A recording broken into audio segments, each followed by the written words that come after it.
Good morning all, कैसे हैं सब?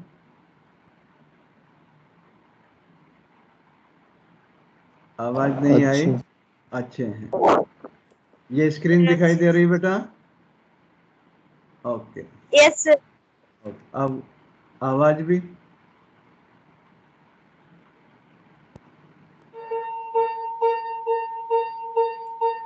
आवाज सुन रही है? Yes sir. हाँ, किसी को स्क्रीन ना दिखाई दे तो रिज्वाइन कर लेना। ये सॉन्ग सुनने 4 मिनट के आसपास का है। बहुत अच्छा सॉन्ग है, आप देखना, इससे प्रेरणा लेना। मधुबन खुशबू देता है, सागर सावन देता है, जीना उसका जीना है, जो औरों को जीवन देता है। मधुबन खुशबू देता है।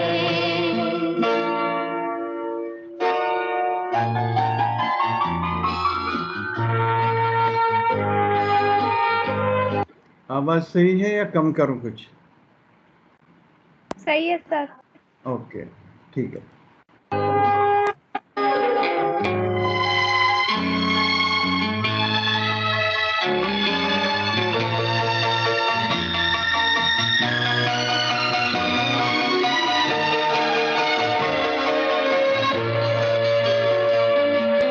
सूरज ना बन पाए तो बन के दीपक जलता चल,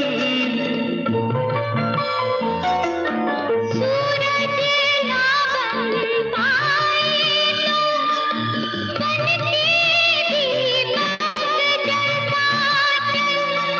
फूल मिले या अंगारे, सच की राहों पे चलता चल, सच की राहों पे चलता चल।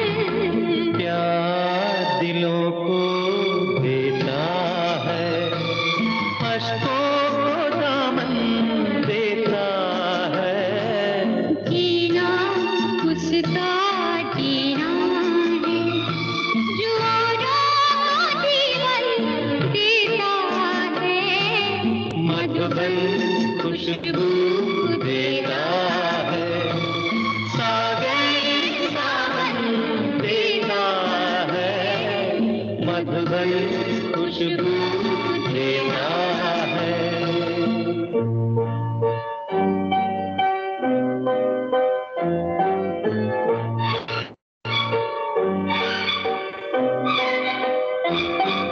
चलती है लहरा के पवन के साथ भी चलती रहे।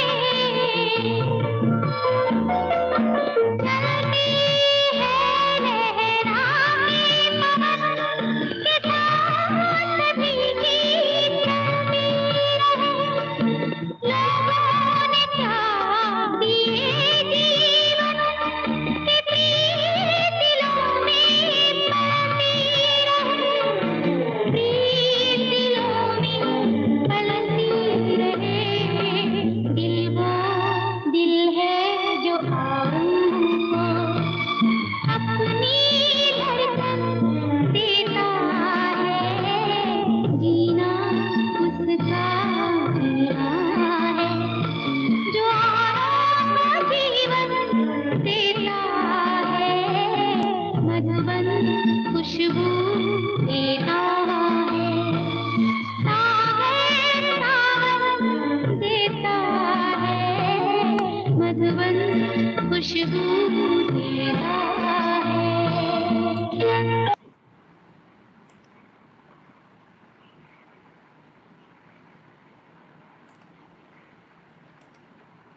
ओके बच्चों, कैसा लगा हमारा ये सॉन्ग? सर बहुत अच्छा। बहुत अच्छा। आपके यहाँ सब कुछ कुशल मंगल है? आसपास का यस वातावरण सर। आज बाहर न जाएं, न किसी को बुलाएं, न पड़ोसी धर्म निभाएं, ठीक है ना। ज़्यादा मन करे तो अपने खेत पे जाएं, अपने छोटी दुकान जो भी आपका काम है पेरेंट्स का उसमें हाथ बटाएं, घर पर रहें। ओके, यही कर रहे होंगे आप। यस अनु, सर। अनुराग यादव, कभी रोटी बनाई है? हाँ, तो अब प्रैक्टिस करो, कल कहीं बाहर ये रहना सर पड़ेगा। बनाइए, हाँ, तो बना बना पूड़ी के, बनाइए, पूड़ी। हाँ, सारे काम सीखो सब, मम्मी पापा का सबका हाथ बटाओ। खाली पढ़ाई किसी काम की नहीं है, मैं सच बता रहा हूँ, लेकिन पढ़ने के समय पढ़ना भी जरूरी है। ये नहीं कि परीक्षा हो रही है उस समय खेत में काम न हो, लेकिन पढ़ाई के साथ साथ हार्ड वर्क करना, खेती में या अपने और अन्य जो घर के काम हैं, साफ सफाई, उसमें भी सहयोग करें। ओके, अब चलते हैं, मैं ज़रा अपलोड कर दूं सूर के पद, जो PDF फाइल है।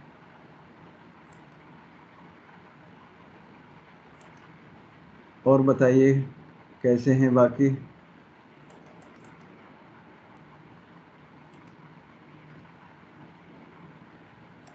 हाँ जी,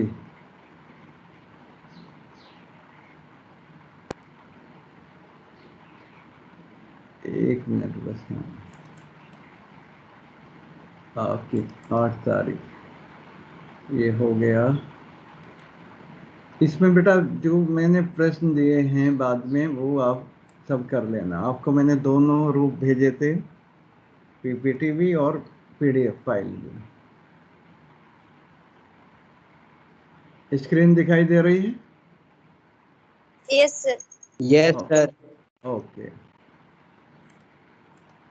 अब यहाँ तक आपका हो गया था। अब इससे आगे चलते हैं। 2 पद हो गए थे।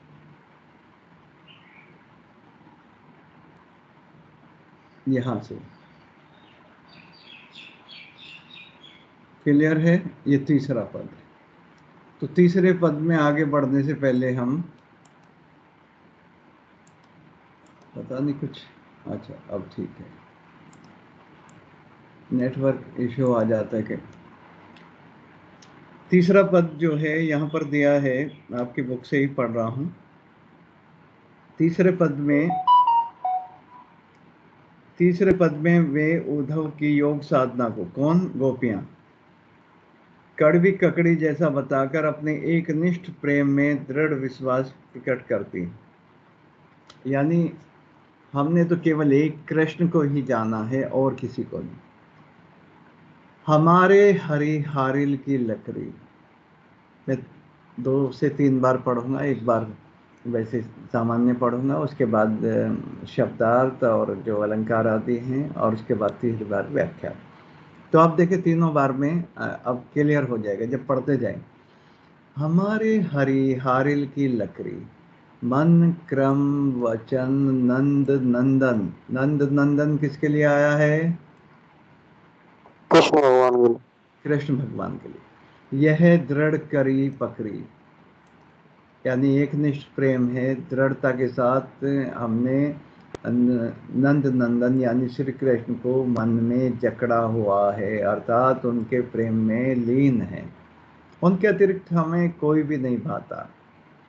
जागत, जागते हुए, सोवत, सोते हुए, स्वप्न यानी स्वप्न में, सपने में, और दिवस यानी दिन में, निशी यानी निशा रात्रि में, काने काने, पनोक्ति प्रकाश अलंकार, काने काने यानी श्री कृष्ण, कान्हा कान्हा, जकरी, जकरी यानी रटती रहती है, जपती रहती है, रटती रहती है। सुनत जोग लागत है, जोग यानी योग, लागत है ऐसो ज्यों करुई ककरी, ज्यों यानी उत्प्रेक्षा अलंकार। क्लियर है कि करुई ककड़ी यानी कड़वी ककड़ी के समान है। आपका जो हे उद्धव, आपका जो योग संदेश है किसके समान है? कड़वी ककड़ी। सूतो व्याधि, व्याधि कहते हैं बीमारी, रोग, हमको ले आए देखी सुनी न करी। आवाज अधिक हो तो कम कर लूं, बोलो। सही है सही है सर। ओके, स्क्रीन पूरी दिखाई दे रही है? Okay, yes sir. ओके। वो जो कौवा बैठा पता नहीं क्या वो, हाँ आप हाँ सही दिख रहा है। हाँ, ये वो तो जब नीचे जाते हैं ना, यहाँ तक आते हैं तो उसकी गर्दन कट ही जाती है। सुनी न करी, ये तो सूर तिन्हीं लो सौंपो। ये बीमारी जो है, ये कौन सी बीमारी है? योग संदेश। योग जो है, योग उन लोगों को सौंपो जिनके मन चक्री, चक्री यानी चलायमान है, चंचल हैं। हमारे तो मन में केवल कृष्ण है, इसके अतिरिक्त कुछ भी नहीं। यहाँ ये देखिए चित्र में, ये है हारिल पक्षी, जिसे आप हरियल कहते हैं। ये अपने पंजों में एक लकड़ी को धारण किए रहता है, ये लकड़ी है, उसको छोड़ता नहीं। ऐसे ही है उद्धव हमारे हरि। हरि कौन है यहाँ? हरि विष्णु जी को कहते हैं, लेकिन विष्णु जी के अवतार श्री राम और श्री कृष्ण हुए हैं, तो हरि यहाँ श्री कृष्ण के लिए आया है।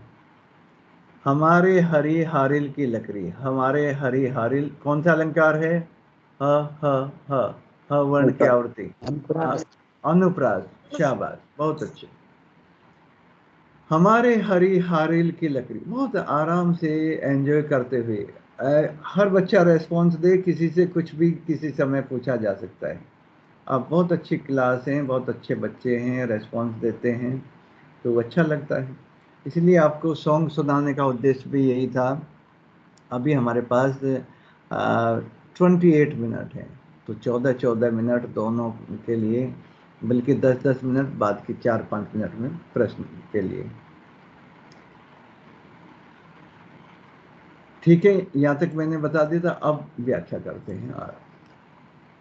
हमारे हरि हारिल की लकड़ी, हे उद्धव, भ्रमर को संबोधित करते हुए कह रही हैं, लेकिन कटाक्ष उद्धव के ऊपर कि हे उद्धव, सूरदास जी कहते हैं गोपियों के माध्यम से कि हमारे हरि, हमारे जो कृष्ण हैं वो हारिल की लकड़ी के समान है।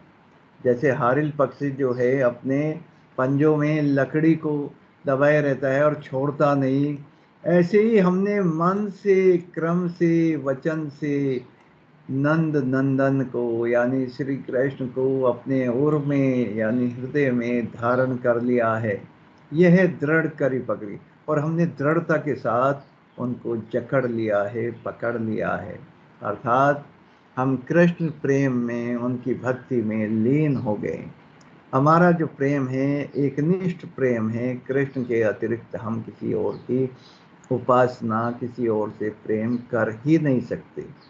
जैसे हारिल पक्षी लकड़ी को नहीं छोड़ता, ऐसे ही हम कृष्ण को अपने उर में धारण कर लिया है, हम उन्हें नहीं छोड़ सकते। This is not fair. ये अच्छी बात नहीं कि आप बार बार हमें योग का संदेश पढ़ा रहे हैं। क्यों? बात समझ में आ गई? बहुत ईजी, बहुत सरल है। और कैसे है हमारा एक निष्ठ प्रेम? जागत सोवत, जागते हुए, सोवत सोते हुए, स्वप्न सपने में, दिवस दिन में, निशी निशा रात्रि में, काने काने, पुनरुक्ति प्रकाश अलंकार। काने काने में कौन सा? अनुप्रास। पुनरुक्ति प्रकाश। हाँ, पुनरुक्ति प्रकाश अलंकार। कान्हा कान्हा जकरी यानी कान्हा कान्हा, कान्हा कान्हा रटती रहती हैं। हम गोपियां जो हैं जागते हुए, सोते हुए, स्वप्न में, दिन में, रात्रि में कान्हा कान्हा आन पड़ी, कान्हा कान्हा सुनत जोग। और हे उद्धव, आपका जो ये जोग है, योग है, लागत है ऐसो, ये ऐसा लगता है कि मानो कोई कड़वी ककड़ी हो। कड़वी ककड़ी, यहाँ ककड़ी को देखिए।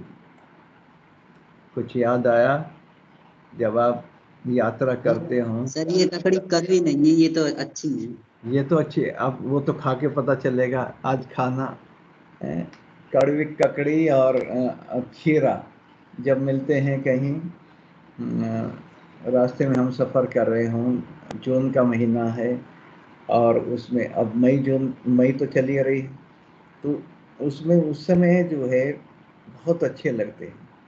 हरा जो इस तरह के जो ये फल है, ये आपके ककड़ी और खीरा दोनों ये बहुत अच्छे लगते हैं। अब ये कह रहे हैं कि आपका जो योग है उस कड़वी ककड़ी के समान। आपने देखा खीरा या ककड़ी को ऊपर से काट के पहले वो मलते हैं, है ना, उसकी कड़वाहट को समाप्त करने के लिए। सूतो व्याधि, ये जो रोग आप लाए, व्याधि कहते हैं रोग को या बीमारी को, ये जो लाए हो आप, हमको ले आए, हमारे लिए लाए हो, देखी सुनी न करी। ये बीमारी तो हमने कभी देखी ना सुनी, ना कभी कुछ इस पर अमल किया।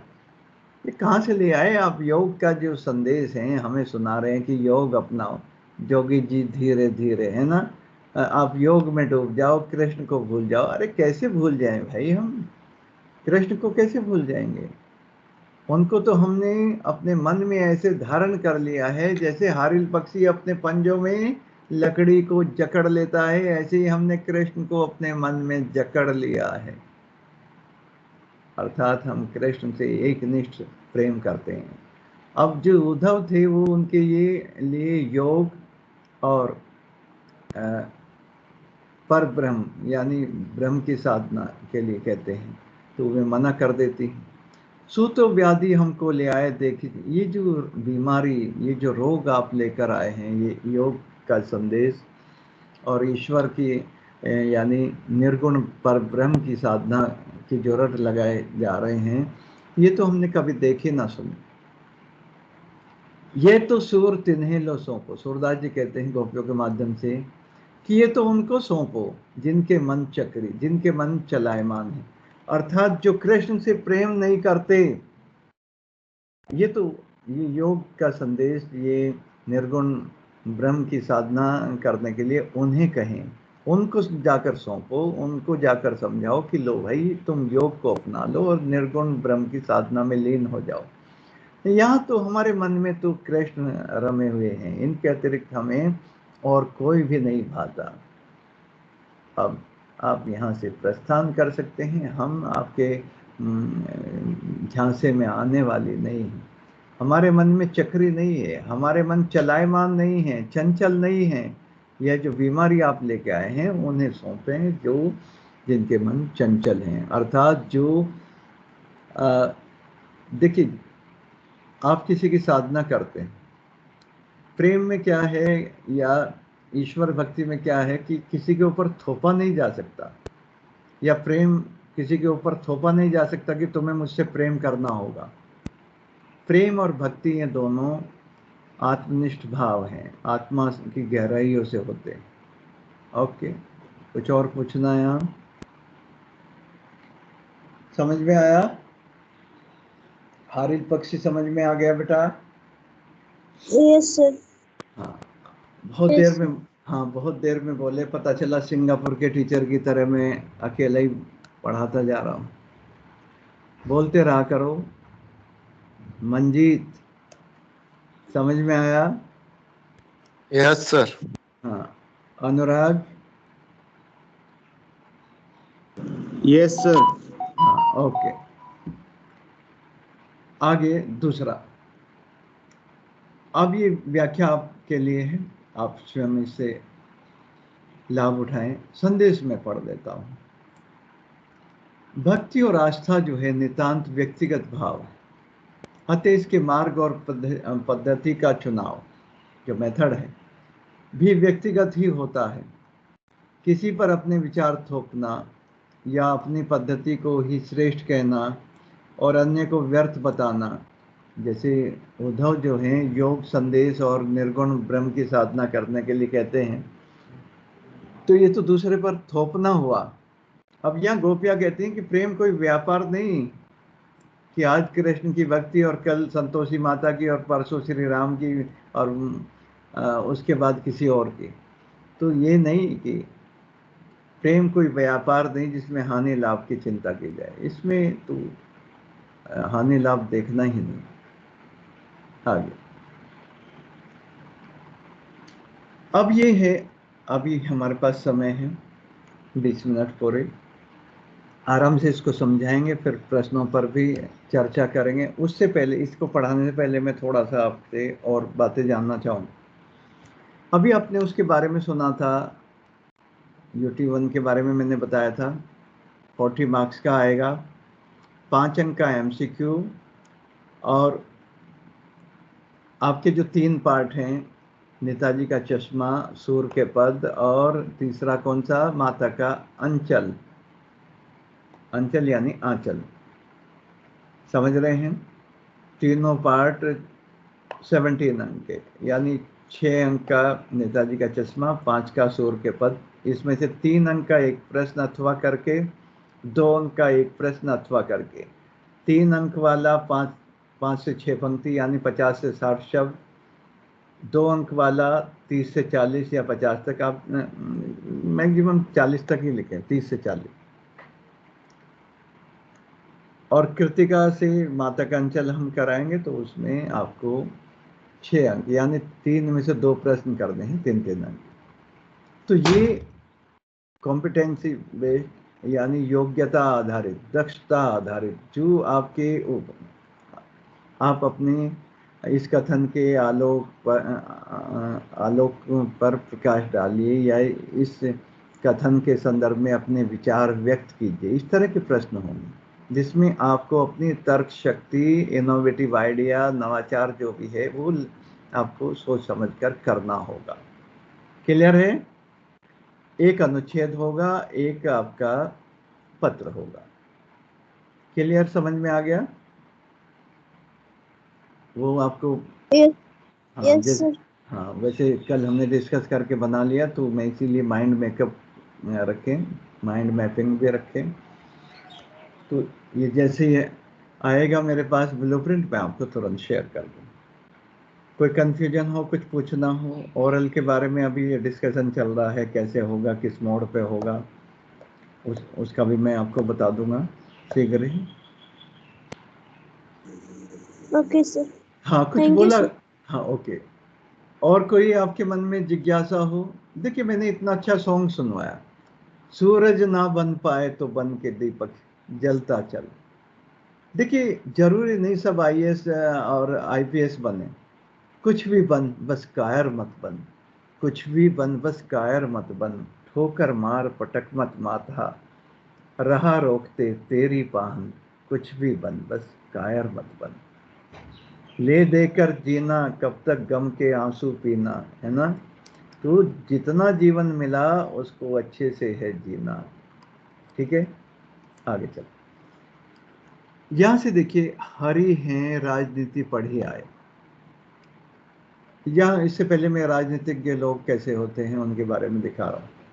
हमें जिताएं, आपके दुख दूर कर देंगे, ये नेताजी कह रहे हैं। अगर नहीं किए तो फिर श्राप दे देना। जब जीत जाएगा फिर श्राप दे के क्या करेंगे? तो राजनीतिज्ञ लोग जो होते हैं चतुर होते हैं, कहते कथनी और करनी में अंतर है। जैसे 15 लाख वाला जुमला था कि 15 लाख सबके खाते में आएंगे, तो उसको अमित शाह जी ने एक इंटरव्यू में कहा था कि ये केवल जुमला होता है। तो हर पार्टी अपने को श्रेष्ठ दिखाने के उसमें कुछ भी अपने चुनावी घोषणा पत्र में बढ़ा चढ़ाकर बातें कहती है। तो यहाँ राजनीति के लोग जो हैं उनके ऊपर कटाक्ष किया है। सूरदास जी कहते हैं कि गोपियां कह रही हैं उद्धव से, हरि हैं राजनीति पढ़ी आए। भ्रमर के माध्यम से कह रही हैं, लेकिन यहाँ मधुकर जो आया है, मधुकर भ्रमर को कहते हैं, लेकिन आया किसके लिए है? उद्धव के लिए। हरि हैं राजनीति पढ़े आए। मैं पहले एक बार पढ़ दूं, उसके बाद। समझी बात कहत मधुकर के, समाचार सब पाए। एक अति चतुर होते पहले ही, अब गुरु ग्रंथ पढ़ाए। बड़ी बुद्धि जानी जो उनकी जोग संदेश पढ़ाए। ओधो लोग भले आगे के, परहित डोलत धाए। जो भले लोग होते हैं दूसरों की भलाई के लिए कार्य करते हैं। अब अपने मन फिर पाए हैं, चलिए अपने मन तो हम फिर से पा लेंगे। चलत जो होते चुराए, जो चुरा कर ले गए थे। कौन? कृष्ण। चुरा के मेरा मन, मथुरा कृष्ण तुम चले गए, लेकिन अब वो मन हम फिर से पा लेंगे। ते क्यों अनीति करें अपन, जे और अनीति छुड़ाए। यानी राजा का धर्म होता है, उनका धर्म क्या होता है? अनीति ना करें। न करें और न दूसरों को करने दें। जो अनिति के अन्याय के मार्ग पर जो हैं उनको उस मार्ग से अलग रखें और ना अन्याय स्वयं करें, ना अन्याय किसी को करने दें। राजनीति यही है। राजधर्म तो यह है सूर जो प्रजा न जाहि सताए। राजधर्म यह है। गोपियाँ जो हैं उद्धव को और कृष्ण को राजधर्म का पाठ पढ़ा रही। उद्धव के माध्यम से कृष्ण को ही संदेशा भेज रही हैं। मैं भी एक तरह से ये कह रही कि राजा का धर्म ये नहीं कि अपनी प्रजा को सताए। राजा का धर्म क्या था? अपनी सारी प्रजा को इस समय कोरोना काल में, संक्रमण काल में इलाज मिले, ऑक्सीजन मिले, सब कुछ मिले। अब दूसरों पर सब कटाक्ष कर रहे हैं, कटाक्ष तो करेंगे भी। अब मान लिया मैंने आपको पूरे साल पढ़ाया और आपके अच्छे अंक नहीं आए, सर पेपर तो उल्टा आ गया, पता नहीं क्या आया, तो इसका मतलब जो व्यूह रचना थी, स्ट्रेटजी थी, वो मेरी गलत थी। अच्छे की जिम्मेदारी मैं लूँगा, आपके अच्छे अंकों का श्रेय मैं लूँगा, तो बुरे का भी तो मुझे लेना पड़ेगा। कैसी गई? हाँ जी, बोले नहीं, खामोश क्यों हो? जल्दी से बोला करो। हाँ जी, यस सर। हाँ जी, बालिकाएं बोल रही हैं, आज बालक शांत हैं। पहले एक बार हंसो जोर से, हा हा हा हा, हंसो। अरे हंसते हंसते कट जाए रस्ते। हाँ, हरी हैं राजनीति पढ़िया है। गोपियां जो हैं उद्धव से कह रही हैं कि ऐसा लगता है हरि किसके लिए आए हैं? श्री कृष्ण जी के लिए। कि हरि जो हैं राजनीति पढ़ाए, यानी हरि ने, श्री कृष्ण जी ने राजनीति सीख ली है। राजनीति पढ़ी है यानी राजनीति सीख ली है। समझी बात कहत मधुकर के समाचार सब है। क्योंकि मैं राजनीति सीख ली है तो यानी वो इतने चतुर हो गए हैं कि वो हमारी बात समझ जाते हैं और सारे समाचार जो हैं उन तक कौन पहुंचाते हैं? उद्धव। उद्धव उद्धव जो है मधुकर के, यानी सारी बात समझकर ये हमारे सब समाचार उनको उन तक भेजते हैं। एक अति चतुर होते पहले ही। हे उद्धव, एक तो तुम पहले से ही बहुत चतुर थे, अब गुरु ग्रंथ पढ़ाए, यानी अब लगता है अपने जो गुरु जी हैं, आपके जो गुरु हैं श्री कृष्ण, उनसे गुरु ग्रंथ पढ़ाए, यानी उनसे राजनीति के दांव पे सीख कर आए। बड़ी बुद्धि जानी जो उनकी जो बुद्धि थी वो तीव्र बुद्धि थी, तेज थे जो उनकी, जो वहीं बैठे बैठे हमारे लिए क्या भेजा? योग संदेश पढ़ाए, यानी जो योग संदेश भेजा। उधो लोग भले आगे के परहित डोलत धाय। यहाँ तक समझ में आया हो तो आगे बढ़ूं, एक बार और समझाता हूं। हरि हैं राजनीति पढ़ी आए। गोपियां कह रही हैं उद्धव से कि हे उद्धव, ऐसा लगता है कि जैसे श्री कृष्ण ने राजनीति सीख ली है। यहाँ राजनीतिज्ञ लोगों पर कटाक्ष किया गया है कि राजनीतिज्ञ जो होते हैं वो मानवीय भावनाओं से ऊपर होते हैं। उन्हें मानवीय मूल्यों की कदर नहीं है, वो उनके बारे में नहीं सोचते, यानी एक तरह से निष्ठुर बताया गया है। अब राजधर्म आप जानते हैं कभी कभी कठोर निर्णय भी लेने पड़ते हैं, जैसे नोटबंदी का कठोर निर्णय था, राष्ट्रहित में था। अब राष्ट्रहित नहीं हुआ तो उसमें उस समय भावना अच्छी रही होगी, बाद में नहीं हुआ तो अब सफल हो जाता तो सब, तो रिस्क तो लेना पड़ता है, डर के आगे ही जीत है। समझी बात कहत मधु करके, यानी वो सारी बात समझकर जो उद्धव जो हैं और सारे समाचार हमारे श्री कृष्ण तक भेजते हैं, समाचार सब पा जाते हैं। एक अति चतुर होते पहले ही। हे उद्धव, तुम पहले से ही बहुत चतुर थे, अब गुरु ग्रंथ पढ़ाए। अब ऐसा लगता है कि आपके गुरु जी यानी श्री कृष्ण महाराज ने आपको राजनीति के दांव पे सिखा कर भेजा है, यानी आपने भी अपने गुरु से राजनीति सीख ली है। बड़ी बुद्धि जानी जो उनकी, यानी उनकी तीव्र बुद्धि तो हम पहले ही जानते थे कि वो तीव्र बुद्धि के हैं, पर ये नहीं पता था कि वो योग का संदेश भेजेंगे और हमारे लिए वहाँ बैठे बैठे योग का संदेश भेज दिया। यानी उन्हें हमारे हर पल का, हमारे हर चरण का पता है कि हम उनके विरह में व्याकुल हैं। तो हमारी भावनाओं को समझकर उन्होंने देखो क्या भेजा है, योग संदेश भेजा है। वाह, बहुत चतुर हो गए। उधो लोग भले आगे के, हे उद्धव, लोग देखिए क्या है कि लोग तो क्या करते हैं कि भलाई के लिए दूसरों की परहित, यानी दूसरों की भलाई के लिए स्वयं को अर्पित कर देते हैं, यानी उनके लिए अच्छी भावना रखते हैं, उनके भले के लिए कार्य करते हैं। अब देखिए हमारे कितने भले के लिए कार्य कर रहे हैं, वे हमारे लिए योग संदेश भेजा है। अब अपने, ये कटाक्ष है, व्यंग है, अब अपने मन फेर पाए हैं। देखिए अब हम फिर से अपने मन पा जाएंगे, बहुत अच्छी बात है। कई बार कहते हैं ना, अच्छी बात है भाई, हम पा जाएंगे।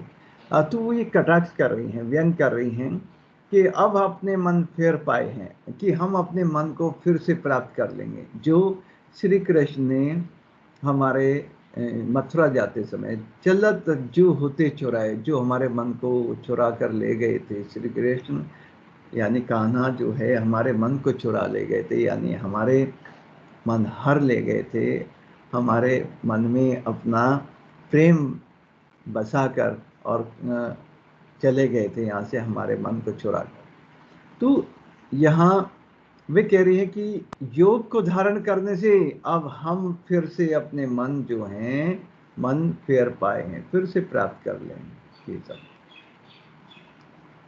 ते क्यों अनिति करें अपन, जे और अनिति छुड़ाए। अब यहाँ राजधर्म क्या है, राजा की ते क्यों अनिति करे अपन, यानी राजा का धर्म है कि किसी पर वे क्यों अनिति करें, वे अनिति अन्याय ना करें, यानी राजा का धर्म है कि वह किसी पर अन्याय ना करे और ना अन्याय होने दे, यानी अन्याय से भी छुड़ाए और न अन्याय स्वयं करें। तो उन्होंने तो हमारे ऊपर अन्याय किया है, तो अब हम क्यों अन्याय करें। अब उन्होंने जो है हमारे लिए योग संदेश भेजा है, तो इसे तो हम नहीं अपनाएंगे। अब राजधर्म तो यह है, सूरदास जी कहते हैं कि राजधर्म तो यह है जो प्रजा न जाहि सताए, कि जो अपनी प्रजा को न सताए।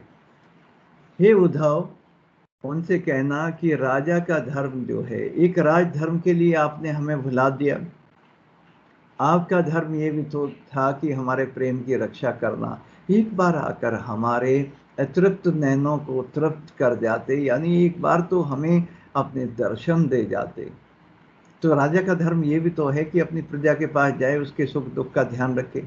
राजधर्म ये नहीं कि केवल एक राजा, एक सिंहासन को प्राप्त करने के लिए आप हमारे साथ अनीति अन्याय कर रहे हैं।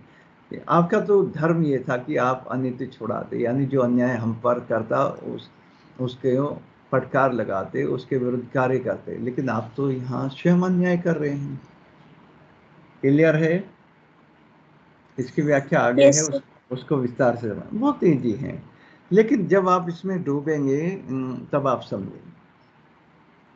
अनुराग, कोई कुछ ऐसा लगा हो, या मंजीत या शिवम या उमेश, किसी को ऐसा लगा हो, साक्षी, किसी को ऐसा लगा हो जिसकी समझ में ना आए, अलग से भी आप फ़ोन पे पूछ सकते हैं, व्हाट्सएप पर पूछ सकते हैं। कभी भी आपको परेशानी लगे, व्हाट्सएप पर चैट करके आप पूछ सकते हैं। वैसे मैं आपको काफ़ी स्टडी मटेरियल दिया भी है, आपके सुख दुख में हमेशा हम तत्पर हैं, और आप भी अपनी बातें शेयर किया करें, बोला अवश्य कीजिए। 5 मिनट रह गई, अब जरा प्रश्न की ओर प्रस्थान करते हैं। पहले संदेश, आगे चलूं आप लोगों की Yes, sir. हाँ, सहमति है तो ये व्याख्या आपके लिए। हमें जिताएं फिर श्राप दे देना। आप देखें कदम कदम पर क्या हो रहा है, लेकिन सकारात्मक विचार रखिए, न किसी के यहाँ जाएं, न किसी को बुलाएं। अपने खेतों पर काम करें, अपने घर में काम करें, बहुत काम करने को। और सबसे अच्छी और सच्ची मित्र हमारी कोई है तो कौन है, कोई बता सकता है? किताबें सर। किताबें, शिक्षा। पुस्तकें सबसे सच्ची और अच्छी मित्र हैं, जो सदा साथ देती हैं। सब साथ छोड़ जाएंगे लेकिन वो नहीं छोड़ेंगे।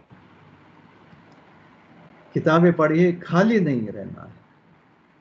गोपियों ने अपनी बातों से दर्शाया है कि वे कृष्ण से अलग हो ही नहीं सकती। उनका मन सदा कृष्ण में ही लगा रहता है। गोपियों ने अगले जमाने का आदमी कहकर उद्धव पर तो व्यंग किया है ही है। बात ही बात में उन्होंने श्री कृष्ण को उपालंब कहते हैं, उलाहना भी दिया है कि योग संदेश भेजकर उन्होंने अत्याचार किया है। मात्र एक लक्ष्य को पाने के लिए अपनों से मुंह मोड़ना, यानी राज सिंहासन के लिए, राज सत्ता प्राप्ति के लिए लोग छोड़ देते हैं। आपने देखा अखिलेश यादव जी में और मुलायम सिंह जी में और शिवपाल जी में कितना अच्छा भरा पूरा परिवार था, और राजनीति के चक्कर में पड़ के परिवार का क्या हश्र हुआ। ये तो बहुत बड़ा परिवार और अच्छी फैमिली थी, अभी भी है। हर हाल में अपने धर्म का निर्वाह करना चाहिए, तो हमें एक दूसरे का ख्याल रखना चाहिए। तो अब ये है प्रश्न राउंड, हमारे 3 मिनट रह गए।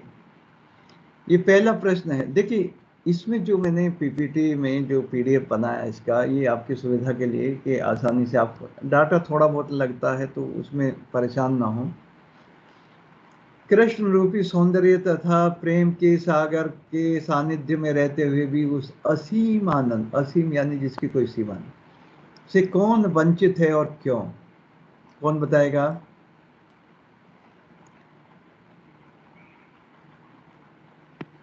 Yes sir. हाँ जी, कौन? Sir Radha. Radha, okay. Sir Anuradha. Anuradha, okay, बोलिए। सर कमल के पत्ते और तेल की मटकी। सर क्योंकि सर गोपियों का कहना है कि वे कृष्ण के साथ रहते हुए भी प्रेम रूपी नदी में उतर नहीं पाए। नहीं बेटा, ये थोड़ी सी कमी कर, ये उद्धव के लिए आया है यहाँ। कृष्ण रूपी सौंदर्य तथा प्रेम रस के सागर के सानिध्य में, सानिध्य यानी निकटता में रहते हुए भी उस असीम आनंद से कौन वंचित है? उद्धव। और क्यों? क्योंकि वहाँ तो जब राजनीतिज्ञ लोग होते हैं उनके लिए भावनाओं का कोई स्थान नहीं होता। आपको मैं बताऊं, एक राजा के परिवार में से कोई चला जाए, न रहे, लेकिन राजकार्य बाधित नहीं होते। वहां राजा रो नहीं सकता सबके सामने। तो यहाँ उद्धव के लिए आया है बेटा ये। और कोई करेक्ट करेगा मुझे, मैं गलत तो नहीं कह रहा हूं? अनुराग, साक्षी, हाँ जी बोलो। 1 मिनट रह गई। सर हाँ जी, तो ये सर एक डाउट है सर। हाँ जी बोलिए। सर उद्धव और सर ये कृष्ण क्या अलग अलग हैं? हाँ हाँ, दिखाए तो आपको, चित्र में भी दिखाए मैंने, ये अलग है।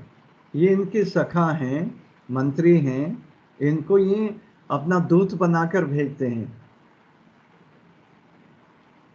ये तो, ये डाउट तो आपको शुरू में ही पूछ लेना था। और अभी भी मैं ये बता रहा हूँ, गुरु ग्रंथ पढ़ा है, अपने गुरु से ही पढ़कर आए हो। यानी हे उद्धव, तुम तो पहले ही चतुर थे, और अब अपने गुरु से यानी कृष्ण से। क्लियर हुआ? Yes sir. हाँ, शंका मन में नहीं रखनी चाहिए। उद्धव के व्यवहार की तुलना कमल के पत्ते से क्यों की गई है, और वे किसके समान व्यवहार कर रहे हैं? समय लगभग हो गया, बस इसी का उत्तर देते। सर क्योंकि सर जिस तरह सर कमल का पत्ता सर तालाब में पानी में रहकर सर उसकी सतह पर रह पाता है सर, उसका कोई प्रभाव नहीं पड़ता है इसलिए। बहुत बढ़िया, बहुत बढ़िया, यानी उस पर कोई छींटा नहीं लगता, यानी वो जल में रहते हुए भी, यानी प्रेम, नहीं महसूस। हाँ, प्रेम के सागर में रहते हुए भी उद्धव भी उससे अछूते ही रह गए। जैसे वो कमल का पत्ता जो है पानी में रहते हुए भी उसके ऊपर कोई प्रभाव नहीं पड़ता। वाह, शाबाश। अब ये कैरेक्टरिस्टिक्स ऑफ उद्धव, ये सब आप देखना करना, ये जो प्रश्न है गोपियों का, यह कथन कि राजा का धर्म अपनी प्रजा की हर तरह से रक्षा करना तथा नीति से राज धर्म का पालन करना होता है। इस प्रकार के जो कॉम्पिटेंसी बेस्ड क्वेश्चन हैं, दक्षता आधारित, योग्यता आधारित, यही आपके आगे आएंगे। नई शिक्षा नीति में भी इसी प्रकार के प्रश्नों पर जोर दिया गया। आपकी ये नहीं कि पाठ के पीछे से क्वेश्चन लिए और रटा दिए, रटना नहीं, रटन प्रणाली स्टॉप बंद करनी पड़ेगी आपको भी और हमें भी। क्लियर है? तो आज के लिए इतना ही। जितने प्रश्न हैं आप कर लेना, ये ध्यान से देखना और तब करना है जो इसमें दिए हैं, ये आप कर लेना। ये हाँ, ये 1 मिनट और आप दे सके तो ये कर लें। हाँ, ये हाँ 1 मिनट केवल। निम्नलिखित में से सूरदास जी की काव्य भाषा है अवधी, ब्रज, खड़ी बोली, मैथिली, कौन सी? ब्रज। सर ब्रज। बहुत बढ़िया, शाबाश। भ्रमर गीत प्रसंग से लिए इन पदों का संबंध है? सूर सागर, साहित्य लहरी, सूर सागर, बहुत बढ़िया। प्रीति नदी में अलंकार है? उपमा, उत्प्रेक्षा, रूपक, बहुत बढ़िया। प्रेम रूपी नदी, बहुत बढ़िया, शाबाश। तो आज के लिए इतना ही, धन्यवाद। ठीक है ना? ओके, धन्यवाद sir. Thank you sir. Thank you sir. हाँ जी, थैंक यू सर। अगले सप्ताह Thank you, sir. एक सेकंड, हाँ, थैंक यू सर। अगले सप्ताह माता का अंचल। धन्यवाद। आप सब एकदम से ज्वाइन करें दूसरी क्लास में।